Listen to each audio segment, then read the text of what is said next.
Hello everyone. So we are back after a short holiday. So let's revise कि हमने क्या पढ़ा था लास्ट टाइम. हम लोग ने पढ़ा था कि प्राइस और वैल्यू के बीच में क्या डिफरेंस होता है. ठीक है. हमने पढ़ा था कि वैल्यू दो तरीके से जाना जाता है. एक value from the view point of use और दूसरा value from the view point of exchange. Use value और एक्सचेंज वैल्यू हमने पढ़ा था. यूज वैल्यू ये कहता है एक कमोडिटी की यूजफुलनेस बताता है कंज्यूमर को, जबकि एक्सचेंज वैल्यू इसका वर्थ बताता है. ठीक है. फिर हमने पढ़ा था कि अगर किसी कमोडिटी की यूज वैल्यू ज्यादा है तो इसका मतलब ये नहीं होगा कि उसकी एक्सचेंज वैल्यू भी ज्यादा होगी. पर हाँ, अगर किसी कमोडिटी की एक्सचेंज वैल्यू ज्यादा है तो उसकी यूज वैल्यू डेफिनेटली ज्यादा होगी. समझ में आया? क्योंकि लोगों के अंदर उसकी डिमांड ज्यादा होगी. अब डिमांड ज्यादा है और अगर उस चीज का सप्लाई कम है तो स्कैर्सिटी हो जाएगा. स्कैर्सिटी होने की वजह से उसका प्राइस इंक्रीज हो जाता है. समझ में आया? फिर हमने पढ़ा था प्राइस कि अगर कोई कमोडिटी एक्सचेंज होती है against the money, against the monetary exchange, तो उसे हम कहते हैं price.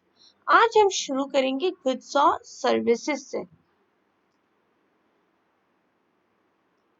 So one of the most easier topic in this chapter, goods. Goods मतलब कमोडिटीज. कमोडिटीज मतलब वो सारी चीजें जिनका फिजिकल एग्जिस्टेंस होता है. फिजिकल मतलब आप उनको देख सकते हो, छू सकते हो, महसूस कर सकते हो. ठीक है. मतलब आपके सेंसेस उन्हें देख सकते हैं, आप उन्हें छू सकते हो, आप उन्हें महसूस कर सकते हो. वो सारी चीजें, वो सारे गुड्स जिनके फिजिकल एग्जिस्टेंस होता है उसे हम कहते हैं goods. So how it goes? Commodities which have physical existence are called goods. ऐसी commodities जिनका physical existence है उन्हें हम कहते हैं goods. In economics, they are meant to satisfy the needs of consumption. अगर हम economics में बात करें तो economics में वो लोग हमारी needs satisfy करते हैं consume करने की. अब सर्विसेज क्या होती है? बेसिकली आप देखने जाओ तो गुड्स एक टेंजिबल चीज है, तो सर्विसेज जो है वो इनटेंजिबल होती है. ऐसी कमोडिटी जो इनटेंजिबल होती है, जिनका कोई फिजिकल एग्जिस्टेंस नहीं होता पर आपकी जरूरतों को वो पूरा करता है. सर्विसेज का कोई फिजिकल एग्जिस्टेंस होता नहीं है. ठीक है. फॉर एग्जाम्पल कमोडिटी में मैं ऐसा बोल रही हूँ कि I bought 1 kg of oranges. तो 1 kg ऑफ ऑरेंजेस गुड्स है. 1 kg ऑफ ऑरेंजेस गुड्स है. मैं ऑरेंजेस को हाथ लगा सकती हूँ, मैं उन्हें छू सकती हूँ, मैं देख सकती हूँ, तो वो फिजिकल एक्सिस्टेंस है, मतलब वो गुड्स है. सर्विसेज जिसे मैं तुम्हें पढ़ा रही हूँ, आप मेरी पढ़ाई को टच कर सकते हो? नहीं. आप उसे देख सकते हो? नहीं. आप सिर्फ उसे महसूस कर सकते हो. You can just feel it. It is intangible. तो वो सर्विसेज हो जाती है. समझ में आया? टेंजिबल मतलब वो सारी चीजें जिनका फिजिकल एग्जिस्टेंस हो और जिसे आप हाथ लगा सकते हो और देख सकते हो. इनटेंजिबल मतलब वो सारी चीजें जिन्हें आप हाथ नहीं लगा सकते हो, जिन्हें आप देख नहीं सकते, आप सिर्फ उसे महसूस कर सकते हो. ठीक है. In economics, they are meant to satisfy the needs of human life. Economics studies activities pertaining to the production, consumption, and distribution of goods or services. The nature of goods and services is different, though both are important in economics. Economics में हम क्या पढ़ते हैं कि कैसे produce किया जाता है, कैसे कंज्यूम किया जाता है, कैसे हमारे गुड्स डिस्ट्रीब्यूट होते हैं. ठीक है. पर जो गुड्स है उनका नेचर है वो अलग अलग रहता है. सारे गुड्स एक समान भी तो नहीं होते. सारे गुड्स का जो नेचर होता है वो अलग अलग रहता है. जैसे food is a good commodity but cooking is a service. Food क्या है? गुड कमोडिटी, गुड है मतलब कमोडिटी है, लेकिन कुकिंग क्या है? एक सर्विस. यूनिट्स ऑफ गुड्स और stocks of goods can be measured cardinally. मतलब आप जो गुड्स है, आप जो टेंजिबल है, आप उन्हें एक नंबर्स में मेजर कर सकते हो. Services generally can not be measured in cardinal. आप सर्विसेज को न्यूमेरिकल्स दे सकते नहीं. However, the time spent after providing a service can be measured. The impact of service and satisfaction of human want is also abstract. आप कितने satisfied हो, आप मेरी पढ़ाई से, मैं आपको जिस तरीके से पढ़ाती हूँ, आप मेरे पढ़ाने को लेकर कितने सेटिस्फाई हो, इसको आप मेजर कर सकते हो? नहीं। ये सिर्फ अंदर की खुशी होती है जो सिर्फ महसूस किया जा सकता है, इसे आप मेजर नहीं कर सकते। या अंदर का गुस्सा हो सकता है जिसे आप सिर्फ महसूस कर सकते हो, आप उसे मेजर कर सकते नहीं हो। समझ में आया? For example, the need for knowledge and curiosity is satisfied by the service of education. However, the exact contribution of service of education in knowledge creation is abstract. जैसे मैंने आपको कहा कि आप कितने satisfied हो, ये चीज पूरी abstract है, इसका कोई measurement नहीं है। However, book is a good and it may be possible to tell about the amount of information obtained from the book. अगर book भी good है, और उसमें से आपको कितनी information मिली, वो आपके लिए कितनी जरूरी थी, ये आपको पता चल सकता है, वो आप मेजर कर सकते हैं। Is it clear? अब हम देखते हैं types of goods. Physical, that is tangible goods and intangible goods. देखो, जैसे नाम है टेंजिबल और इंटेंजिबल। टेंजिबल मतलब जिसका फिजिकल एक्सिस्टेंस हो वो टेंजिबल, जिसका फिजिकल एक्सिस्टेंस ना हो वो इंटेंजिबल। देखो अपने आसपास, तुम्हारा फोन, तुम्हारा बैग, तुम्हारा sofa, window, pen, pencil, notebook, everything is tangible. क्यों टेंजिबल? उसका फिजिकल एग्जिस्टेंस है ना। आपका टेबल, आपका चार्जर, ये सब चीजों का फिजिकल एग्जिस्टेंस है। कैसे उनका फिजिकल एग्जिस्टेंस है?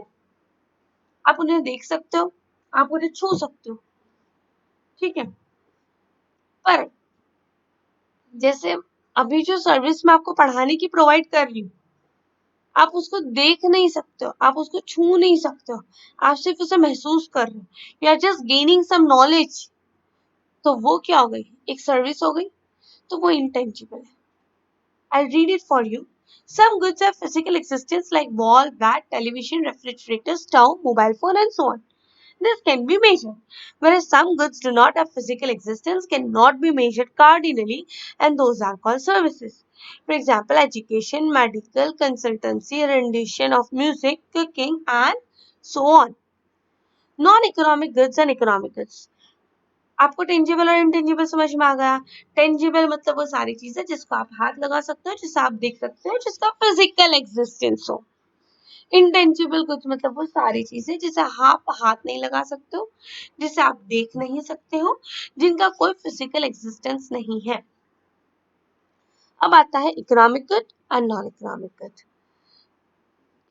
इकोनॉमिक गुड और non economic good. Economic goods, economic provide करे। क्या मैंने समझा था पहली बार जब हमने इकोनॉमिक्स पढ़ा था? जैसे हमारे दिमाग में इकोनॉमिक्स आता है तो पैसा आ जाना चाहिए। तो इकोनॉमिक गुड मतलब ऐसा कुछ जिसके अगेंस्ट आपको मनी मिलेगा, जिसके अगेंस्ट आपको पैसा मिलेगा। नॉन इकोनॉमिक गुड जिसके अगेंस्ट कोई पैसा नहीं मिलेगा। जैसे मैं आपको पढ़ा रही हूँ, आप मुझे फीस दोगे, दोगे ना? हाँ, तो वो क्या होगा? इकोनॉमिक। यही चीज मैं अपने भाई को पढ़ाऊंगी, मुझे घर वाले पैसे नहीं देने। समझ में आया? अगर मैं अपने भाई को पढ़ा रही हूँ तो मम्मी ऐसे नहीं बोलेगी बेटा तू अपने छोटे भाई को पढ़ा रही है, महीने के पैसे ले लिया कर। Of course not. तो वो नॉन इकोनॉमिक सर्विस है। इस तरीके से गुड्स में भी इकोनॉमिक और नॉन इकोनॉमिक होता है। जैसे आप सांस ले रहे हो तो ऑक्सीजन आपको बोल रहा है कि ऑक्सीजन लेने से पहले पैसे भरो, नहीं, तो वो नॉन इकोनॉमिक गुड है, ठीक है। Air and so on. जबकि इकोनॉमिक गुड्स जो है, मतलब जैसे मैंने आपको कहा, आपका मोबाइल फोन, आपका टेबल, आपका चेयर, आपका बेड, आपका सोफा, इसके अगेंस्ट आपको पैसे देने पड़ेंगे तब जाके वो चीज आपको मिलेगी, तो वो हो जाता है इकोनॉमिक गुड। ये ऐसे गुड्स होते हैं जिनका रिलेशन जो है वो फोर्सेस, मार्केट फोर्सेस मतलब डिमांड और सप्लाई, जिनके एक्सचेंज वैल्यू जो होती है, जिसका जो प्राइस होता है वो मार्केट फोर्सेस डिटरमाइन करते हैं। मार्केट फोर्सेस से मतलब होता है demand and supply. Market forces से मतलब होता है डिमांड एंड सप्लाई। मतलब उनकी कितनी डिमांड है, उनका कितना सप्लाई है, वो डिसाइड करेंगे कि उसका वैल्यू क्या होगा, उसका प्राइस क्या होगा। समझ में आया? So I will read it for you. Goods which do not command exchange value, जिनका कोई एक्सचेंज वैल्यू नहीं है, they are abundant in supply and do not go through the economic process of production and distribution. They are too much in the supply and they do not go into the process of production and distribution. जैसे oxygen कोई production या distribution की process में जाता नहीं है, though they are consumed by people, for example sunlight, air and so on. ठीक है, वापस से एक बार लेते हैं। ऐसे गुड्स, नॉन इकोनॉमिक गुड्स ऐसे गुड्स होते हैं जिनकी कोई एक्सचेंज वैल्यू नहीं होती, उनका जो सप्लाई होता है वो बहुत ज्यादा होता है, ठीक है, और वो डायरेक्टली कंज्यूम कर लिए जाते हैं, वो कोई प्रोडक्शन डिस्ट्रीब्यूशन वाली प्रोसेस से गुजरते नहीं है। जबकि economic goods which command exchange value, ऐसे गुड्स जिनकी एक्सचेंज वैल्यू हो in the market are called economic goods. They command an exchange value as they are scarce in supply. क्यों उनकी एक्सचेंज वैल्यू होती है?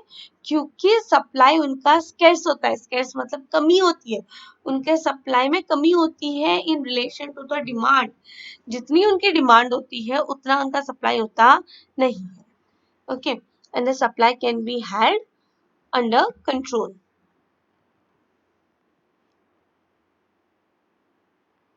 पहले हम लोग ने क्या पढ़ा? Tangible and intangible.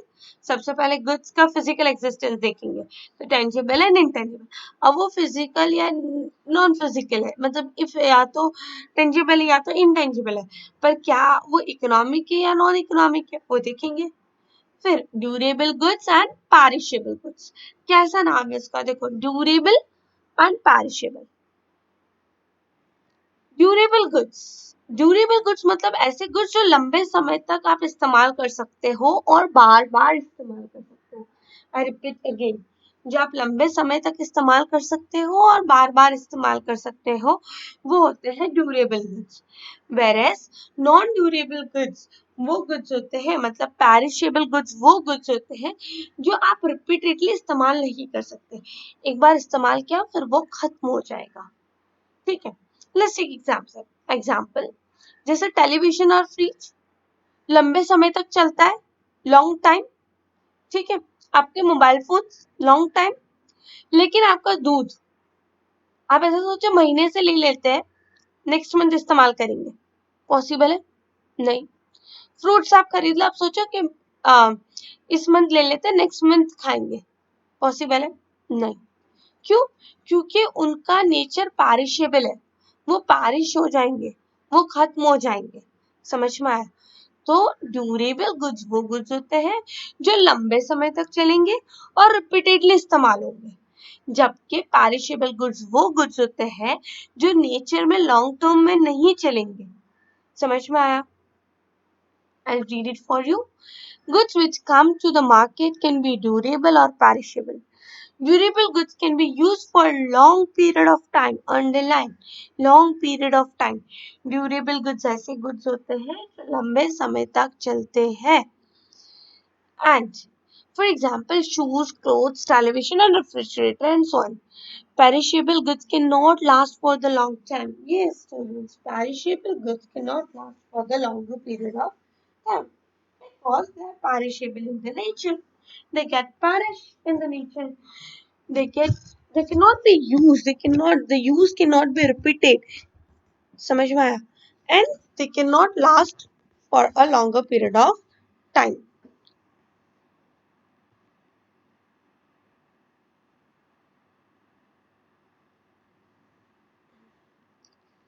Now we have private goods and public goods. Okay, as the name goes, private goods. When they are owned by individual person, then they are private goods. जैसे आपका मोबाइल फोन आपकी अपनी private property है, आपका घर आपकी अपनी private property है, पर public gardens, railway station, bus stand, ये सारी चीजें पब्लिक है। क्यों? क्योंकि वहां पे ओनरशिप गवर्नमेंट का है, यहाँ पे ओनरशिप से बात चलता है, ठीक है। जिसकी ओनरशिप होगी, जैसे अगर एक इंडिविजुअल ओन कर रहा है तो वो प्राइवेट है, वही चीज अगर कोई गवर्नमेंट ओन कर रही है तो वो पब्लिक हो जाती है।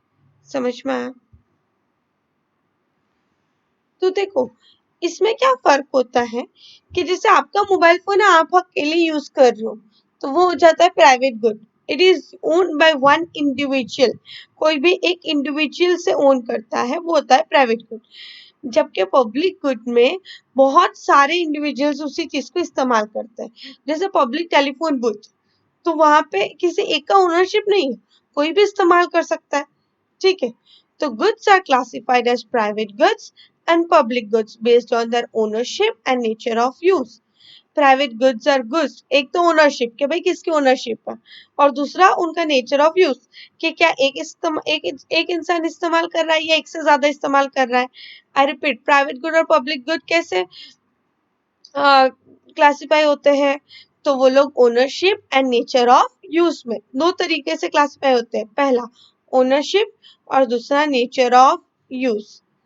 Private goods are goods which can be possessed and owned by the private individual. कौन own करता है? Private individual.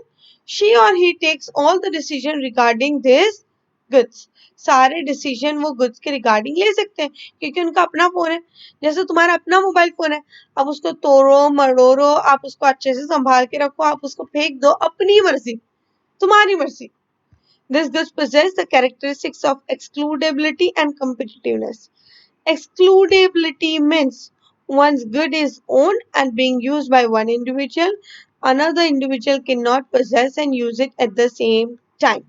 Yes, इसके दो कैरेक्टरिस्टिक्स है, एक है एक्सक्लूडेबिलिटी और दूसरी कंपिटिटिवनेस। एक्सक्लूडेबिलिटी का मतलब ये होता है कि एक बार आपने इस्तेमाल कर लिया, एक बार वो चीज आपकी हो गई, फिर कोई और उसे इस्तेमाल कर सकता नहीं है।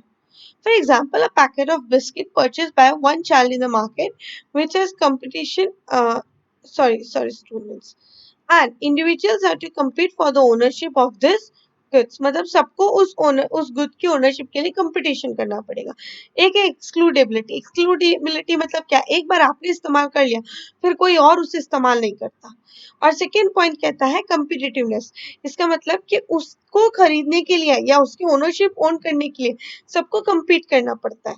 जैसे a packet of biscuit purchased by one child in a market which is competition among the buyers comes under the ownership of the child. देखो, जैसे आई गिव यू एग्जाम्पल।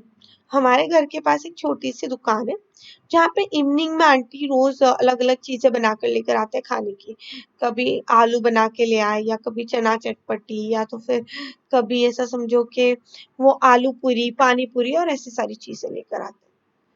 तो sometimes even I get that to buy for having some snacks or evening थोड़ा सा शाम में भूख लग जाती है तो इवनिंग रिफ्रेशमेंट के लिए आई वेंट टू बाय। सो आलू पूरी बनी थी, मैंने बोला कि मुझे 3 प्लेट दे दो। अब वो आखिरी 3 प्लेट थी। ऐसे में एक और छोटा सा बच्चा आया, उसने बोला मुझे 1 प्लेट आलू पूरी दो। उन्होंने बोला नहीं, नहीं है। तो बोले आलू पूरी तो है। तो उन्होंने बोला कि ये लड़की पहले आ गई, इसने 3 आलू पूरी खरीद ली। क्या हुआ, मेरी उस 3 आलू पूरी पे ओनरशिप आ गई, पहला। दूसरा, मेरे जैसे और लोग हैं जो compete कर रहे थे उसको लेने के लिए। समझ में आया? अब आप समझ रहे हो? अब ये एग्जाम्पल पढ़ते अपने, ज्यादा अच्छे से समझ में आएगा। A packet of biscuit purchased by one child in a market which is competition among buyers comes under the ownership of this child, and another child is excluded from having the same packet of the biscuit. वही same packet of biscuit अब कोई और नहीं ले सकता क्योंकि वो बच्चे ने खरीद लिया। मैंने कहा ना, अब वो आलू पूरी कोई और नहीं खरीद सकता क्योंकि मैं खरीद चुकी हूँ। If one individual uses it, the other cannot be sorry. If one individual uses it, the other cannot use it. Okay. The individual who pays the price gets the good and others cannot have the same unit. जिसने पैसा दिया उसकी good पे ownership. For example, one who does not pay price for a mobile phone does not get it. जैसे आप mobile phone खरीदने जाओ तो आप पैसे नहीं भरोगे तो आपको मोबाइल फोन भी नहीं मिलेगा। सिंपल बात है, आप पैसे दो आपको मोबाइल फोन भी मिल जाएगा। In short, private goods are owned, ठीक है। तो इसमें आप पहली चीज आपको पता चल गई कि प्राइवेट गुड्स जो है वो ओन किए जाते हैं, जो दो बेसिस पे जाते हैं, एक होता है एक्सक्लूडेबिलिटी और दूसरा है कम्पिटिटिवनेस। एक्सक्लूडेबिलिटी का मतलब ये होता है कि एक बार वो आपकी ओनरशिप में आ गई फिर कोई उसे और खरीद सकता नहीं है। बहुत सारे बायर्स हैं जो उसे खरीदना चाहते हैं। अब उसके अपोजिट में पब्लिक गुड जो है वो बहुत सारे इंडिविजुअल्स यूज कर सकते हैं at the same time. They possess the characteristics of joint demand and collective consumption. उसके पास कैरेक्टरिस्टिक्स होता है कि वो जॉइंट डिमांड, सब एक साथ डिमांड कर सकते हैं, और कलेक्टिव कंजम्पशन, और सब मिलके उसे कंज्यूम कर सकते हैं। Such goods are jointly demanded by many people. If one individual uses it, other cannot be excluded from its use. जैसे प्राइवेट गुड में क्या होता है, अगर एक ने यूज कर लिया तो दूसरा एक्सक्लूड हो जाता है, पर यहाँ पे क्या होगा कि अगर एक ने इस्तेमाल किया तो कोई और उसमें से एक्सक्लूड होगा नहीं। In this way, they have collective demand and collective consumption. Hence, these are called public goods. They are either provided by the government for all or some people pay for it together. या तो government या तो फिर कुछ लोग होते हैं जो उसका एक साथ पेमेंट करते हैं, जैसे पब्लिक गार्डन और the garden of the housing society. Housing society जैसे जो सोसाइटीज वगैरह होती है वो लोग भी गार्डन बनाते हैं, पर उस पर ओनरशिप किसकी होती है, वो अपनी सोसाइटी की, वो एक ही सोसाइटी की होती है, क्योंकि उनकी कलेक्टिव डिमांड और कलेक्टिव कंजम्पशन रहता है उस गार्डन पे। तो या तो गवर्नमेंट ओन करेगी या तो फिर ग्रुप ऑफ पीपल टुगेदर। तो प्राइवेट में क्या फर्क होता है कि उसकी इंडिविजुअल ओनरशिप होती है, जबकि पब्लिक में इंडिविजुअल ओनरशिप पॉसिबल नहीं है। प्राइवेट में एक्सक्लूडेबिलिटी और कंपेटिटिवनेस होती है, जबकि पब्लिक में एक्सक्लूडेबिलिटी या कंपेटिटिवनेस होती नहीं है। यहाँ पे एक साथ सब डिमांड करते हैं और उसका कलेक्टिव कंजम्पशन किया जाता है। I hope private goods and public goods are very much clear to you all.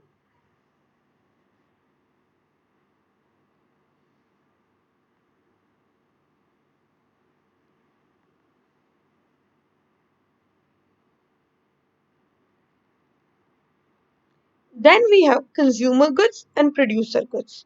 अब हमारे पास है कंज्यूमर की गुड्स और दूसरे है प्रोड्यूसर गुड्स। कंज्यूमर गुड्स मतलब ऐसे गुड्स जो फाइनल प्रोडक्शन होता है, जो फाइनल स्टेज ऑफ प्रोडक्शन पे होते हैं, उनको आगे कोई प्रोडक्शन प्रोसेस करना नहीं, आप सीधा कंज्यूम करोगे तो वो हो जाता है कंज्यूमर गुड। जैसे जो कपड़ा आपने पहन के रखा हुआ है वो कंज्यूमर गुड है, फाइनल प्रोडक्शन, इसका फाइनल स्टेज ऑफ प्रोडक्शन आप सीधा कंज्यूम कर रहे हो।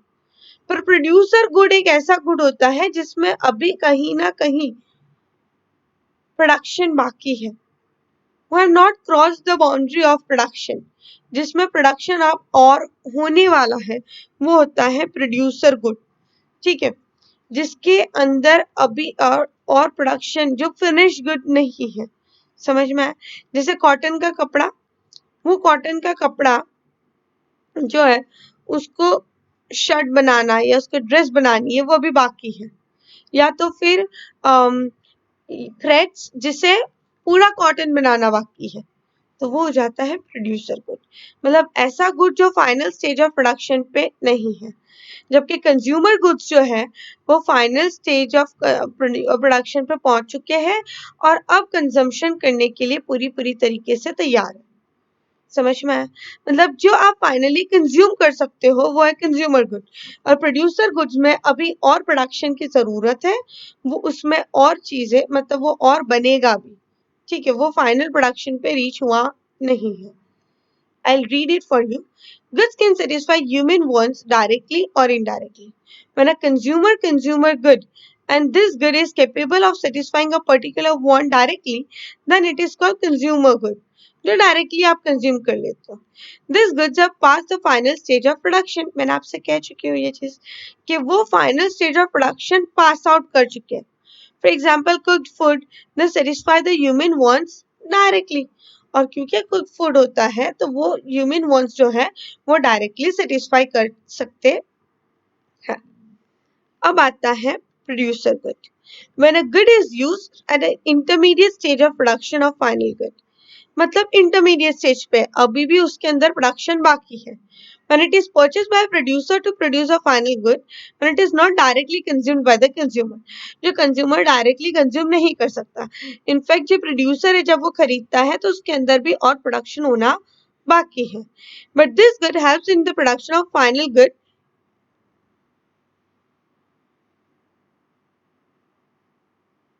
Then such good are called producer good, जिसके अंदर फाइनल प्रोडक्शन बाकी है, जो फाइनल प्रोडक्ट बनाने में मदद करता है। जैसे एग्जांपल है cotton use to make a cloth, जो कॉटन जो खेतों में उगते हैं उससे कपड़ा बनता है। Machine use in factories to produce garments, जो मशीन्स का इस्तेमाल आप गारमेंट्स बनाने के लिए करते हो। मशीन भी एक गुड है, लेकिन वो कैसा गुड है? प्रोड्यूसर गुड है। क्यों? क्योंकि आप उससे गारमेंट बना रहे हो। तो अगर वो आपका मीडियम भी है तो भी वो प्रोड्यूसर गुड हो जाता है। ठीक है। A tractor which facilitates in producing a food grain, एक ट्रैक्टर जो फैसिलिटेट करता है फूड ग्रेन बनाने के लिए। A utensil use to cook food, और एक यूटेंसिल जिसके अंदर खाना बनना है।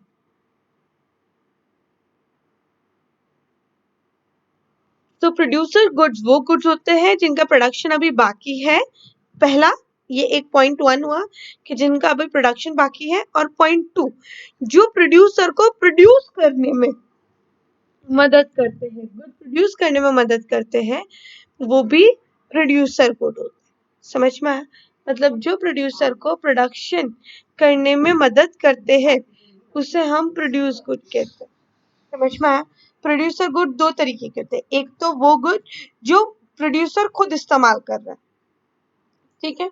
मतलब प्रोड्यूसर जो है जिसके अंदर अभी जिसको आप प्रोडक्शन में मदद करोगे, जैसे मशीन, कोई चीज बनाने के लिए मशीन का इस्तेमाल कर रहे हो, वो प्रोड्यूसर गुड होगा। या तो फिर वो एज अ रॉ मटेरियल है, अभी उसके अंदर पूरा प्रोडक्शन बाकी है, वो फिनिश गुड नहीं बना है। जैसे कॉटन, वो अभी रॉ मटेरियल है, अभी उसका क्लोथ आप बनाओगे तो वो भी प्रोड्यूसर गुड होता है। जबकि कंज्यूमर गुड वो गुड होता है जिसका फाइनल प्रोडक्शन होता है, जो आप फाइनली उसे इस्तेमाल कर सकते हो। I hope it is very much clear to you all. तो आज हमने क्या पढ़ा? टाइप्स ऑफ गुड्स पढ़े। एक और बार रिवाइज कर लेते हैं, टाइप्स ऑफ गुड्स क्या है।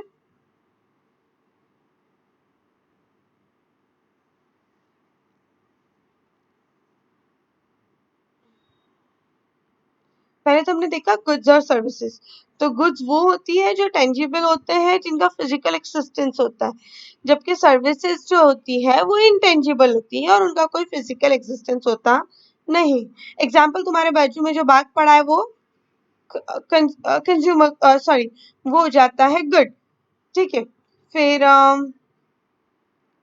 सर्विसेज में आप ले सकते हो कि आपको मैं पढ़ा रही हूँ, वो आपकी सर्विस हो गई। आपको लॉयर ने आपका केस लड़कर दिया, लॉयर आपका केस हैंडल कर रहा है, वो एक सर्विस हो गई। डॉक्टर आपको ट्रीट कर रहा है, वो एक सर्विस हो गई। समझ में आया?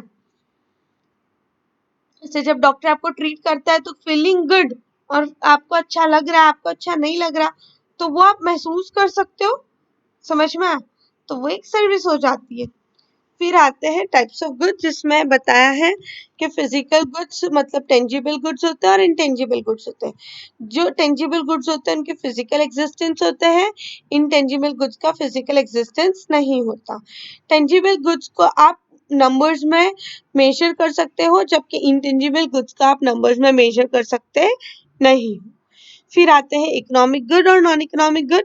नॉन इकोनॉमिक गुड वो गुड्स होते हैं जिसके अगेंस्ट कोई आपको मनी वैल्यू मिलता नहीं है। उसका रीजन ये है कि उसका सप्लाई जो है वो अबंडेंट रहता है, मार्केट में बहुत ज्यादा होता है। जबकि जो इकोनॉमिक गुड्स है वो गुड्स ऐसे गुड्स होते हैं जिनका एक्सचेंज वैल्यू होता है, और वो उनका एक्सचेंज वैल्यू इसीलिए होता है क्योंकि उनका जो सप्लाई है वो मार्केट में स्केर्स है, मतलब कम है। फिर ड्यूरेबल गुड्स और पेरिशेबल गुड्स। ड्यूरेबल गुड्स वो गुड्स होते हैं जो लॉन्ग टर्म इस्तेमाल होते हैं, और पेरिशेबल गुड्स वो गुड्स होते हैं जो लंबे समय इस्तेमाल हो सकते नहीं है। फिर आते हैं प्राइवेट गुड्स और पब्लिक गुड्स। प्राइवेट गुड्स के ऊपर एक्सक्लूडेबिलिटी और कम्पिटिटिवनेस होती है और इंडिविजुअल ओनरशिप होता है, जबकि पब्लिक गुड्स में इंडिविजुअल ओनरशिप नहीं होता और उसकी एक्सक्लूडेबिलिटी और कम्पिटिटिवनेस नहीं होती। कलेक्टिव कंजम्पशन और कलेक्टिव डिमांड होती है उसकी। फिर हम आते हैं कंज्यूमर गुड और प्रोड्यूसर गुड्स पे, जो कहते हैं कंज्यूमर गुड्स वो गुड्स होते हैं जो कंज्यूमर डायरेक्टली कंज्यूम कर लेता है, जबकि प्रोड्यूसर गुड दो चीजों में डिवाइड होते हैं। एक या तो फिर वो खुद प्रोडक्शन प्रोसेस में मतलब एक हिस्सा है, मतलब प्रोडक्शन एक गुड प्रोड्यूस करने में वो मदद करते हैं, वो मीडियम बनते हैं। I hope it is very much clear. And if you still have doubt, we'll clear it in our live interactive session. Thank you so much, students. Have a good day.